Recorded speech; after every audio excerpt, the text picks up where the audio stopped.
ketika melihat suatu karya yang indah ya, itu kita akan takjub gitu ya. Oh ini Betul.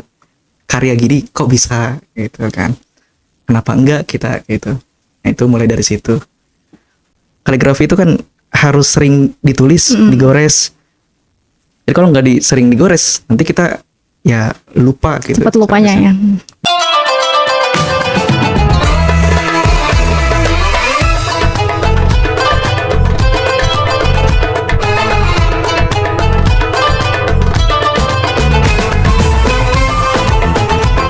Assalamualaikum warahmatullahi wabarakatuh. Halo Sobat Qurani, selamat datang di Pesona HTQ, podcast seni terpadu dan inspirasi Qurani HTQ. Bareng aku Hayati Nazwa, atau kalian bisa panggil aku Awa ataupun Wawa, terserah kalian. Nah, ini adalah episode pertama kita teman-teman. Ini progres program kerja atau agenda baru di UKM HTQ. Nah, kebetulan di tema hari ini kita bakal membahas sesuatu yang sangat indah sekali. Yang mana keindahan ini gak cuma menyejukkan di mata, tapi juga menyejukkan di hati nih. Pasti teman-teman juga kepo apa sih itu. Nah, kita kedatangan narasumber yang sangat luar biasa sekali teman-teman. Dia adalah seorang ahli dalam bidang nulis-menulis gitu ya. Tangannya sering banget buat menggambar indah di atas kertas. Langsung saja kita kenalkan Kang Adit Baitur Rahman. Oke. Halo Kang. Halo, Gimana nih Kang kabarnya? alhamdulillah. Alhamdulillah baik. Boleh dong Kang sapa dulu teman-teman kita yang lagi nonton podcast HTQ Kang. Halo teman-teman, sahabat Qurani ya, maupun dimanapun kalian berada yang sedang nonton, semoga kalian ini dalam keadaan sehat Amin, walafiat. amin ya rabbal alamin. Nah Kang Adit, pasti teman-teman juga bertanya-tanya siapa sih Kang Adit ini gitu ya. Nah aku kenalin dulu nih, Kang Adit ini seorang kaligrafer ya, bahasa keren ya. Dia tuh sering sekali mengikuti lomba-lomba teman-teman. Apalagi kemarin abis lomba di tingkat provinsi ya gitu ya Kang. Ya, tingkat provinsi. Nah karya-karyanya juga nggak usah diragukan, karena aku juga punya satu karyanya Kang Adit dan itu sangat bagus sekali. Anak HTQ juga pada punya gitu. Nah, Kang Adit, sebenarnya awal pertama Kang Adit kenal hot itu gimana sih? Dan apa sih itu hot gitu? Awal pertama ya Iya. mengenal hot, mungkin banyak, sederhananya gini. Banyak orang ketika melihat suatu karya yang indah ya, itu kita akan takjub gitu ya. Oh ini Betul. karya gini kok bisa gitu kan? Kenapa enggak kita gitu? Nah itu mulai dari situ. Itu ya mungkin dari kelas, saya belajarnya dari kelas 2 SMA, 2 MTS. Wow. Dari MTS berarti semenjak mondok ya sampai sekarang. Sampai sekarang ditekunin gitu. Ya harus ditekuni, karena kalau misalkan nggak ditekuni ya, kaligrafi itu kan harus sering ditulis, digores. Jadi kalau nggak sering digores, nanti kita ya lupa gitu. Cepat lupanya ya. Gitu. Kemudian nanti nggak terlatih juga tangannya, gitu. Harus sering dilatih ya, minimal 1 hari mungkin ya. Kalau 1 hari bagi kita 5 jam per hari ya, dari kecil deh 3 jam per hari. Kalau 3 jam per hari sudah, kemudian 5 jam per hari, 5 jam per hari sudah, mungkin berlanjut. Serius Kak, 5 jam? 5 Iya, jam, 3 jam? Tapi enggak langsung 5 jam Oh, hari. bertahap Misalkan gitu ya? bertahap. 1 jam pertama di pagi hari. 2 jam kedua di siang hari. Nah, sisa 2 jam lagi. Oh, kalau 5 jam. Terus Langsung. aduh, iya, kita kan perlu istirahat, perlu makan. Kira aku tuh 5 jam itu langsung diterobos gitu. Berarti enggak? Enggak. Kayak misalkan di hari Senin gitu 3 jam di pagi hari, berarti beda-beda waktu ya. Enggak langsung diterobos gitu ya, Kang. Iya, betul. Tapi berarti ini tuh awal mulanya dari penasaran Kang Adit gitu.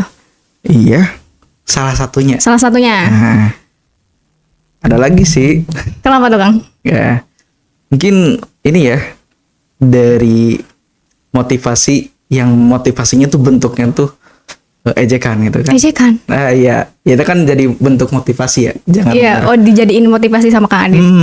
Jadi ejekannya tuh emang mungkin masih teringat banget ya sampai sekarang dari MTS itu. Emang Kang Adit kok bisa diejek, kenapa gitu? Iya karena gini, orang kayak dia mah nggak bisa apa-apa gitu. Oh, pasti kayak bahasa kasarnya direndahin gitu, Kang. Ya bisa gitu, orang dia nggak bisa apa-apa. Tapi keren loh Kang Adit. Terus ini ya, mulai dari situ kan kita kan harus nunjukin ya, kalau misalkan nyerah kan berarti kan Gagal. gagal gitu kan.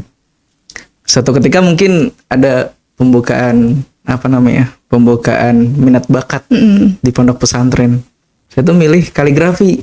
Nah, itu emang kaligrafi itu mungkin di kalangan bukan pesantren saya aja, Iya. semua pesantren maupun di sekolah, di pesantren itu pasti awalnya banyak yang ikut kaligrafi karena yang awalnya penasaran, pengen bisa, apakah ya awalnya dari lihat karya gitu kan. Terus mulai dari banyak peserta yang ikut ya, kemudian semakin bertahap tahun ke tahun itu Semakin semakin menurun. berkurang, bahkan bukan tahun ke tahun, sebelum tahun ke tahun aja minggu ke minggu, Minggu aja ke minggu. sudah berkurang. Ya mungkin saya salah satu orang yang Bertahan Kang. bertahan walaupun nanti, di kemudian hari itu pas SMA hanya saya laki seorang, sisanya perempuan. Jadi sebenarnya mereka tuh udah kayak kehilangan minat gak sih Kang, yang kayak per Kalau minggu, per minggu? gitu setahu kita mungkin bukan kehilangan minat ya, mungkin menyerah. Menyerah. Sudah menyerah duluan, kemudian sadar bahwa saya nggak bisa gitu. Emang di kaligrafi itu peminatnya yang sedikit gitu, sampai tahun ke tahun juga ya makin paling sedikit gitu kalau kaligrafi. Tahun sekarang juga sedikit nggak sih Kang? Apa berbeda sama tahun-tahun sebelumnya gitu? Di mana itu? Waktu apa ya? Semenjak Kang Adit menekuni kaligrafi ini ke hotel tuh. Oh iya, tahun semakin tahun ya, tahun Kerasa ke gitu, tahun Kang? ya semakin sedikit, paling banyak perempuan mungkin. Berarti minim ya kalau buat laki-laki gitu. Ya laki-laki Bisa dikatakan minim, sebetul. ya. Tapi kalau misalkan udah sungguh-sungguh mah kan laki-laki mah ya bisa gitu kan. Bahkan ya perempuan di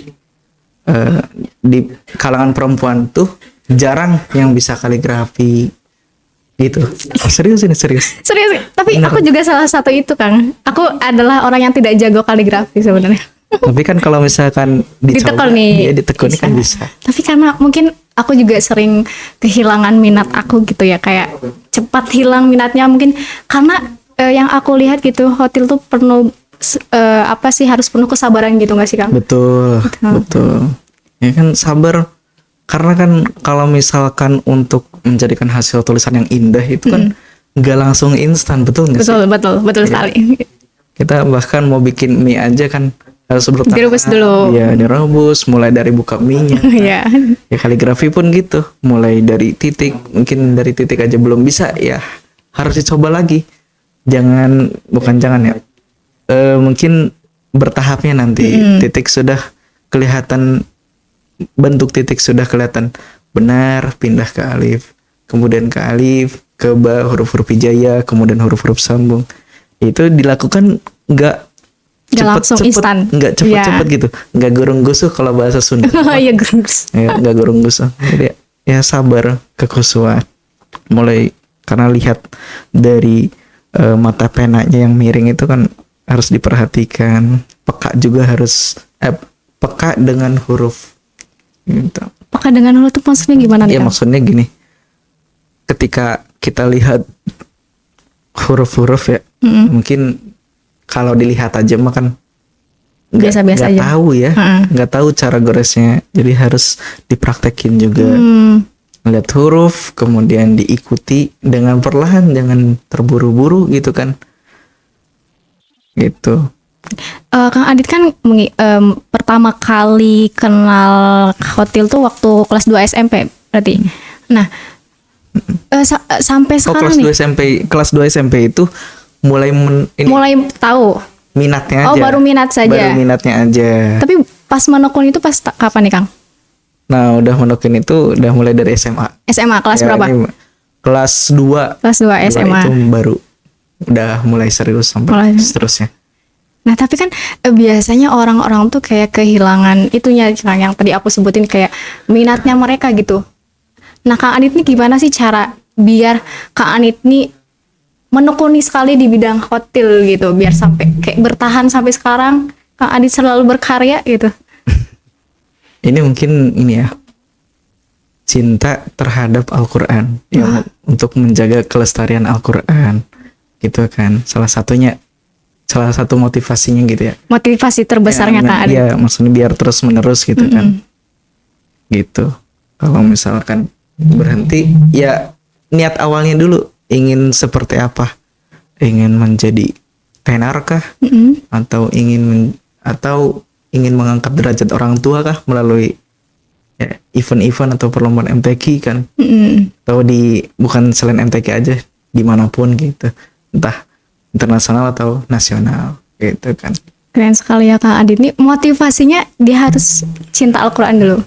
Iya, untuk Betul. ininya ya, Iya. untuk mencintai Menekuni bidangnya. Tapi selain itu kalau saya kan Gimana tuh Kang? bukan hanya mencintai Al-Quran. Moto hidup saya kan kalau ada 3.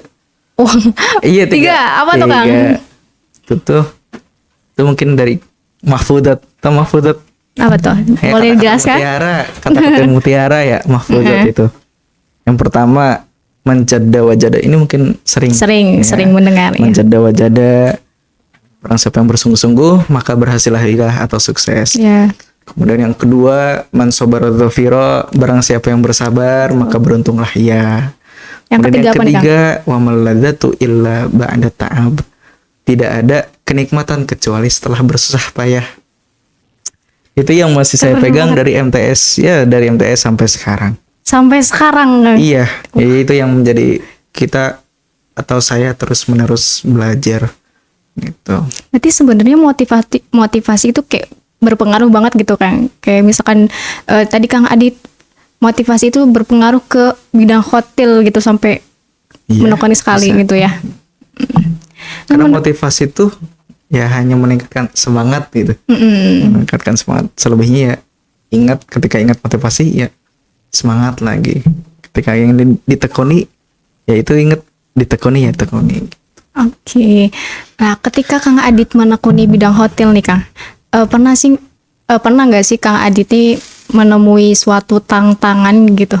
Tantangan apa yang sering dihadapi Kang Adit ketika menekuni bidang hotel gitu? Oke, tantangan pertama yang terbesar itu adalah sabar. Sabar. Iya, nah harus sabar, bener nggak? Betul. Karena kalau kita nggak sabar nggak bakal jalan Kang. Iya bener, kan? harus sabar gitu. Ya. Terus apa lagi nih Kang selain Kemudian sabar gitu? karena kan hot itu tidak bisa dipelajari dengan secara instan gitu ya, mental instan. Kemudian kadang kita itu harus latihan bertahun-tahun gitu. Nggak cuma dalam waktu 1 bulan langsung bisa gitu ya nggak Kang? bisa. Nggak bisa. Nggak bisa bener, nggak bisa. Bahkan yang latihan bertahun-tahun pun kadang ada yang masih stagnan, segitu aja. Gitu. Kayak Itu nggak- tantangannya ketika udah stagnan, kadang kan orang menyerah. Bisa udah bertahun-tahun belajar tapi Nggak ada yang bertambah gitu. iya nggak, tulisannya nggak bagus ya gitu-gitu aja gitu.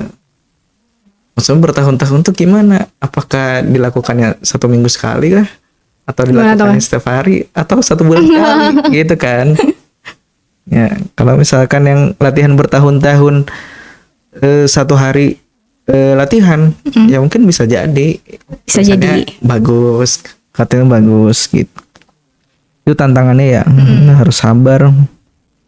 Kemudian tantangan yang kedua itu ketelitian. Ketelitian. Gimana tuh Kang? Ketelitian ketika kita menulis Al-Quran gitu kan.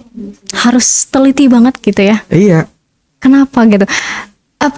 Tapi karena satu titik aja kan kadang bisa menghilangkan betul. makna gitu ya Kang? Iya betul.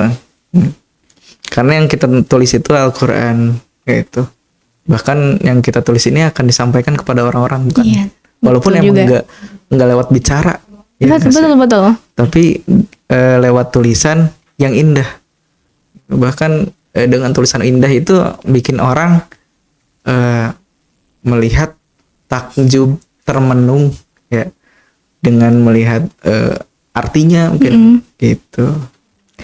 Aku tuh Ya, gini harus kan. teliti. Iya, betul banget. Selalu takjub gitu sama orang-orang yang bisa khotil gitu. Kan kadang kalau di masjid kan banyak sekali kaligrafi kayak gitu ya Kang Mas. Aku tuh pernah tertarik untuk mengikuti khotil itu, tapi tidak aku lanjutkan gitu ya. Kenapa? Karena itu Kang alasannya aku udah kehilangan minatnya aku. Gitu. Itu kan Kang Adit karena ada motivasi itu jadi terus berlanjut sampai sekarang gitu ya. Nah, aku tuh selalu kepo juga ya. Biasanya kalau di Al-Qur'an nih Kang, itu pakai hot apa nih Kang? Apa semua Al-Qur'an tuh pakai hot yang sama atau beda-beda? Oke, di Al-Qur'an itu yang mudah dibaca atau yang sering digunakan itu adalah khat naskhi. Hot nasi. Iya, Kalau apa khat itu? naskhi. Walaupun emang khot itu banyak jenisnya ya. Tapi kalau misalkan di Al-Qur'an yang emang kita lihat, kita baca itu pakai khat naskhi. Hot nasi. Karena mudah dibaca gitu. Jelas bisa dibaca semua orang mudah gitu ya. dibaca oleh kalangan semua orang. Gitu. khat Yang naskhi. beda-beda Quran tuh sama nggak hotnya? Sama. Sama, tetap pakai hot nasi juga Iya, gitu ya. sama khat naskhi. Paling di bagian kan jenis khot itu ada khot sulus, naskhi, ada farisi, ada diwani jali, ada rik'ah, ada kufi, ada 8. Banyak banget. Ada 8 yang Oh, ada mungkin 8. yang dikenal di kalangan Indonesia ya. Kalau misalkan banyak kan saya juga belum kesana ya belajarnya. Cuman banyak ada khot maghribi yang emang jarang ini ya. Ya, ada pondok pesantren tertentu lah yang mempelajari khot maghribi itu. Kalau khot sulus itu digunakan Buat apa tuh Kang? ketika pernah lihat Al-Quran cover pertama Al-Quran Karim. Iya, Nah, sering itu gitu. menggunakan khot sulus. Oh, pakai hot sulus Itu ternyata. namanya khot sulus. Kemudian di lembaran selanjutnya ada yang bacaannya tuh kalau nggak salah tuh bagian bawah mungkin di situ tulisannya khot sulus semua. Bagian mushaf ya. Kemudian nama-nama surah gitu kan. Pakai hot sulus juga. Khot sulus. Hot sulus juga. Gitu. Kalau khot kufi mungkin tulisan dahulu ya. Tulisan zaman dulu. Oh, tulisan zaman dulu biasa sering digunakan Iya, sama orang dulu gitu. Iya, khot kufi itu ya kaku. Ininya apa karakter tulisannya itu kaku, kotak-kotak gitu. Oh, yang kotak-kotak gitu. Iya, yang Yang- berbentuk kotak, yang garis-garis yang emang simetris lurus, Oh, lurus apa horizontal gitu kan. itu namanya hot kopi gitu. Mm. Oh, aku baru tahu. Iya. Ini ada rik'ah, diwani, kemudian farisi mungkin itu sering digunakan di dekoratif yang lain gitu. Kalau di mushaf saya belum lihat ya, belum lihat di Al-Qur'an saya pribadi ya, mungkin kalau misalkan orang lain ada yang pernah lihat gitu kan. Gitu. Farisi hanya sekilas mungkin di Instagram gitu, lihat kan di sosmed ada buku ada Al-Qur'an yang emang tulisannya full khot Farisi gitu kan. Ya, tapi kan itu orang-orang sana, orang-orang luar iya. gitu Iya. yang bisa baca mungkin. Nah, Kang, kalau di ini apa ya namanya? Kalau hot itu tadi kan ada yang kayak horizontal gitu ya. Terus ada yang melengkung-melengkung gitu. Apa ya? Biasanya Kang Adit nih kalau berkarya pakai hot apa? Kalau berkarya ya kita Iya. latihan tuh ya semua khot gitu. Semua dicobain gitu. Iya, tapi kita bertahap. Belajar dari khot naskhi. Bahkan saya belajar khot naskhi aja bertahun-tahun gitu Wow, ya. berapa tahun? Itu Berapa tahun, Kang? mulai dari kelas 2 aja. Kelas 2 tuh masih khot naskhi. Sampai sekarang bahkan sampai lulus SMA. SMA itu masih khot naskhi gitu. Wow, ternyata nggak segampang itu ya, Ya, Kang, kalau buat misalkan belajar satu khot. saya kan nggak mondok di pondok pesantren kaligrafi kan. Mm-mm. Bukan nggak mondok, belum mondok aja. Belum. Jadi ya kan latihan itu kan nggak sesering orang-orang yang di pondok pesantren Iya, iya. kaligrafi gitu kan. Begitu. Mas, Tapi Kang Adit nih belajar apa ya khot ini sama siapa sih Kang? Yang ngebantu Kang Adit belajar? Gitu? belajarnya banyak saya. Banyak. Oh banyak Banyak. gurunya Kang Adit nih ternyata. Iya, dari guru kemana-mana ketika mendengar gini ya.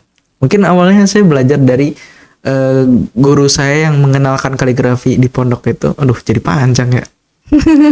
Itu Aman. ada Ustadz Endang. Mm-mm. Kemudian di tahap bertahun-tahun kelas SMA itu bertemu sama Ustadz Agnan. Ya, Ustadz Agnan Suragnan. Tuh, kemudian Ustadz Agnan Suragnan ini menyarankan untuk belajar ke gurunya gitu. Ke gurunya lagi. Ustadz Aan Saiful Alam sama Pak Ustadz Hendra. Banyak banget. Itu masih daerah Majalengka nih. Oh masih satu Nah, daerah. masih satu daerah Majalengka. Setelah itu lulus SMA mungkin 2021 Mm-mm. ada brosur ya yang Iya. saya dapat di WA itu brosur penerimaan santri diklat pertama beasiswa di Bandung. Wow. Saya coba tuh ikut ya. Ikut terus gimana Kang? Lulus tuh ya, Lulus. dengan bikin karya sederhana Wow. gitu kan. Lulus, kemudian ketemulah di sana sama Kang Haji Hasanuddin. Kang Haji Hasan. Ya, Kang Haji Hasanuddin itu kan termasuk guru master kaligrafi di Bandung. Wow. Kemudian bertemu lagi dengan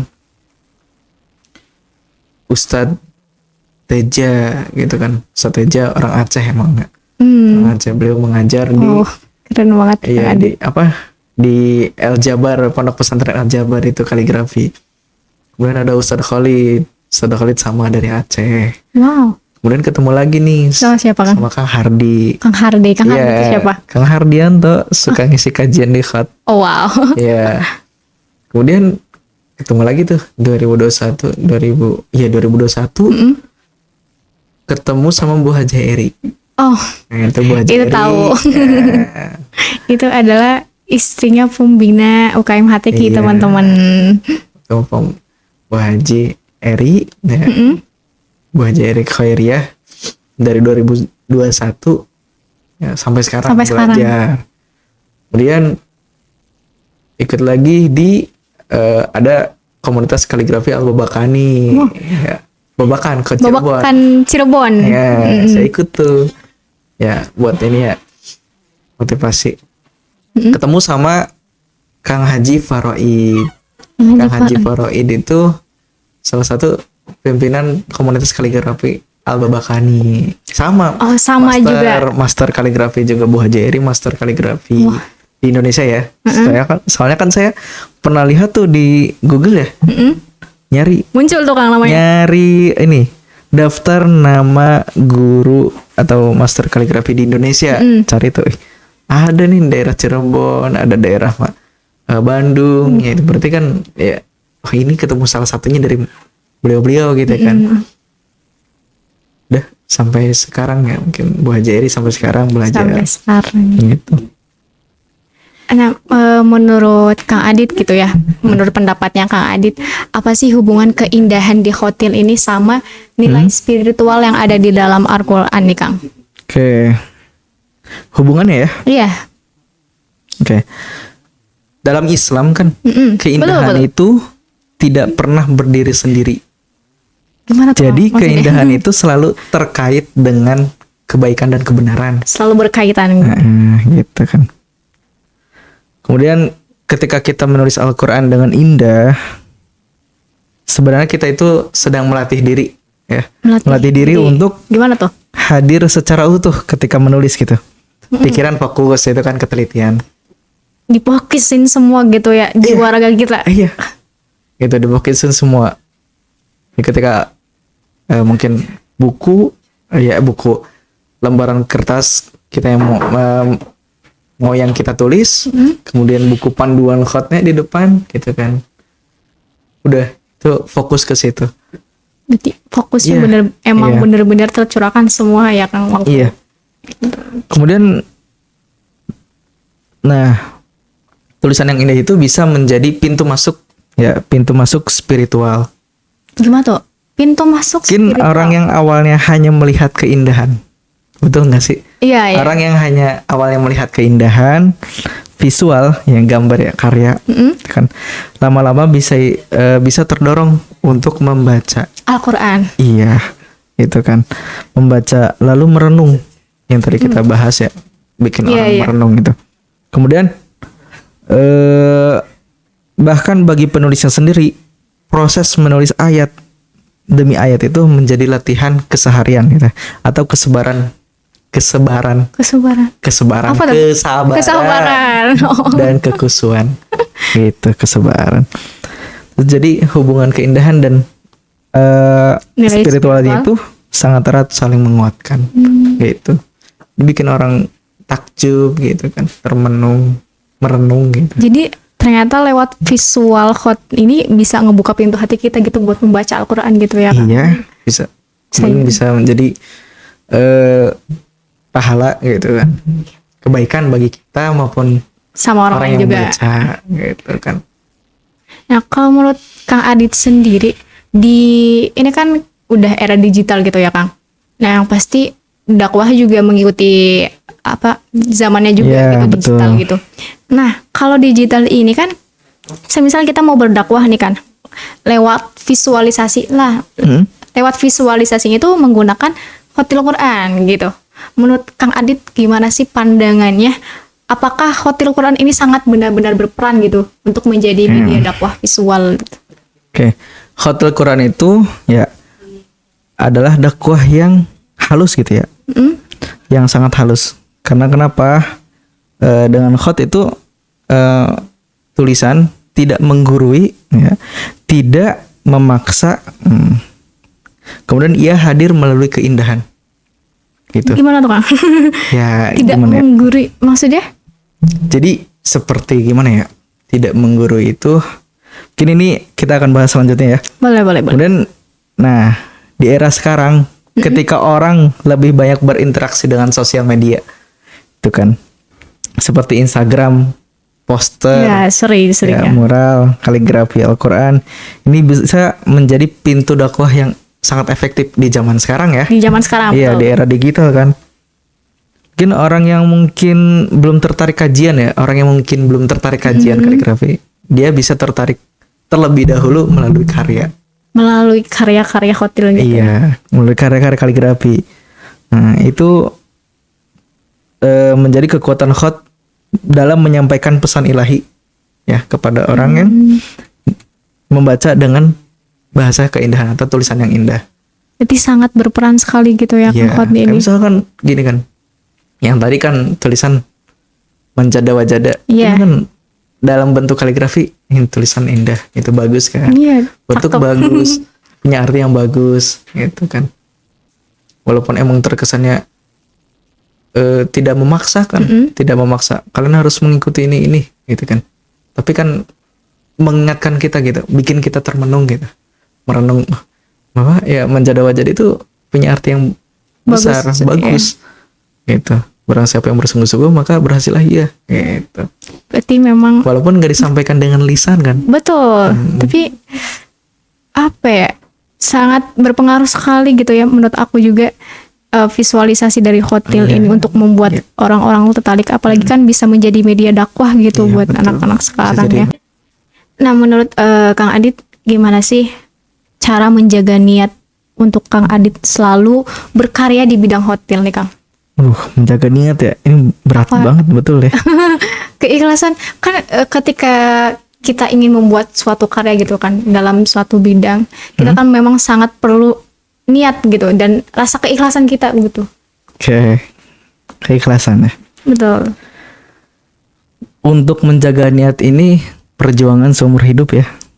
Ya maksudnya perjuangan gitu ya. Penjuang. Iya, untuk menjaga niatnya gitu kan. Kemudian tidak ada yang bisa mengklaim dirinya itu selalu ikhlas. Nah, yang bisa kita lakukan adalah terus mengingatkan diri. Nah, banyak khotot itu menjaga adab ya sebelum menulis. Ya, menjaga adab sebelum menulis. Gimana tuh Kang menjaga adab? Menjaga adab sebelum menulis itu kita berwudu, kemudian membaca basmalah gitu kan. Kemudian memiliki waktu yang tenang gitu ya, nggak terganggu dengan kegiatan lain gitu kan. Kemudian itu tuh bukan ritual, maksudnya bukan pekerjaan yang amat kosong.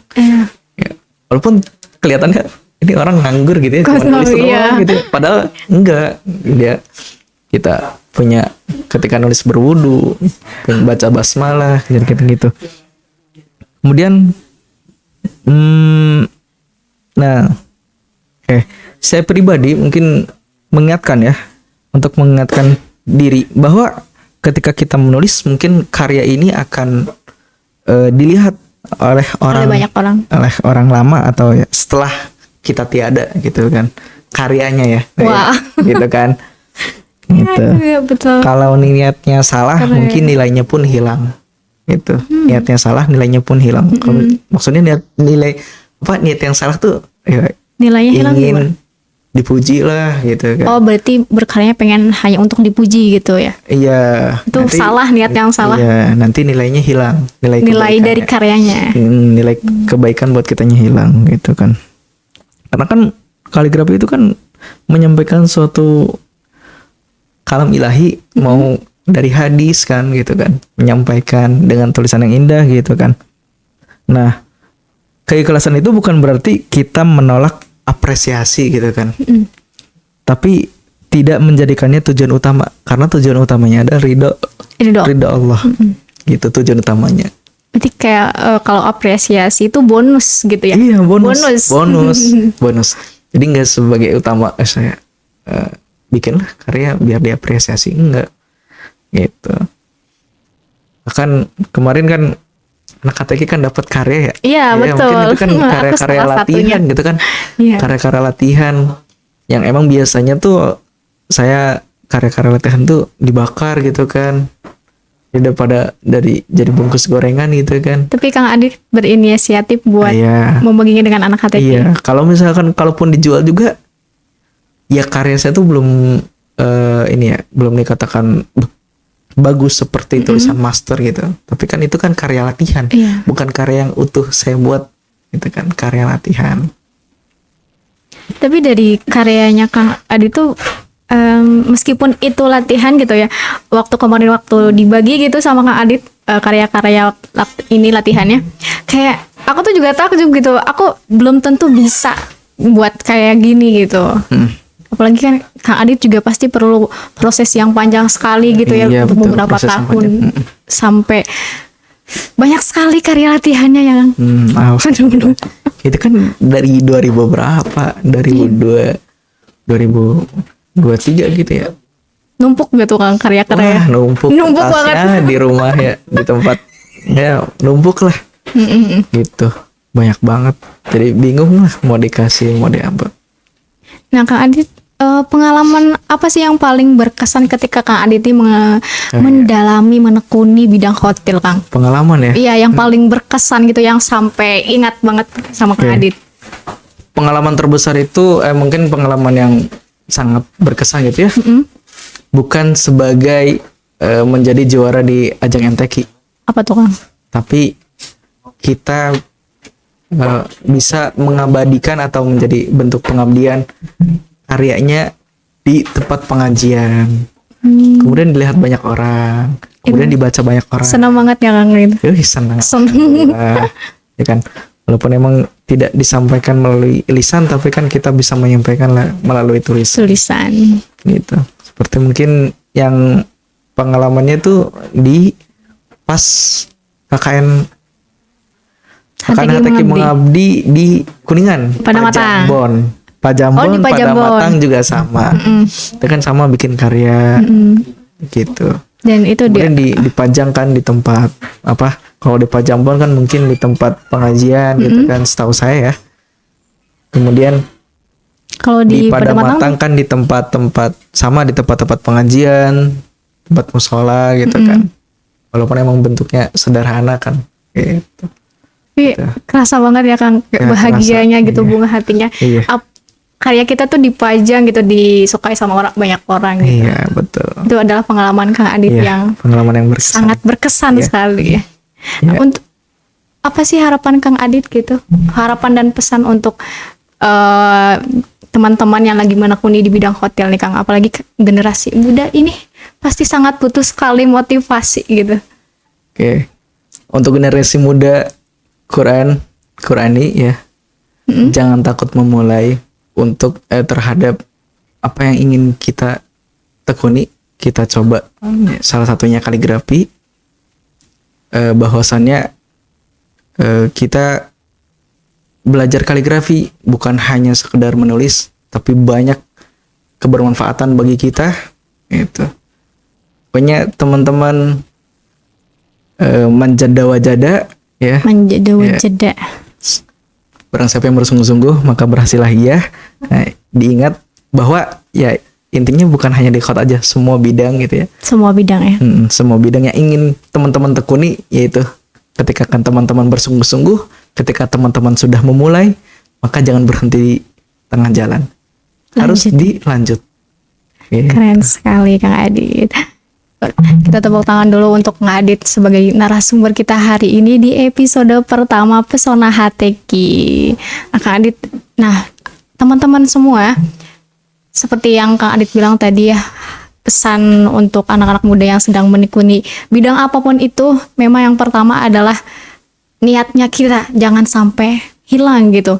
Tekuni terus karena kalau kita tidak ditekuni ya sama aja bohong gitu. Jangan sampai berhenti di tengah jalan. Apalagi seperti Kang Adit punya 3 motivasi. Nah, kalian juga jangan kalah gitu ya. Boleh mempunyai motivasi banyak gitu. Tadi salah satu motivasinya adalah manjada wajada gitu. Betul kan? Iya. Betul. Itu adalah patut dijempoli sekali ya untuk motivasi Kang Adit gini. Nah, sudah berakhir juga Kang Adit Sudah. kita di podcast hari ini. Terima kasih banyak untuk Kang Adit yang sudah memberikan waktunya, yang sudah memberikan ilmu kepada kita semua, kepada teman-teman yang sedang menonton juga. Semoga Kang Adit selalu sehat dan terus berkarya di Amin. bidang hotel. Amin. Oke, terima kasih buat semua staf yang sudah bekerja hari ini di podcast Pesona HTQ. Kita bakal kembali lagi di episode kedua dengan tema yang berbeda juga. Untuk itu sekian, aku Hayati Najwa pamit undur diri. Wassalamualaikum warahmatullahi wabarakatuh.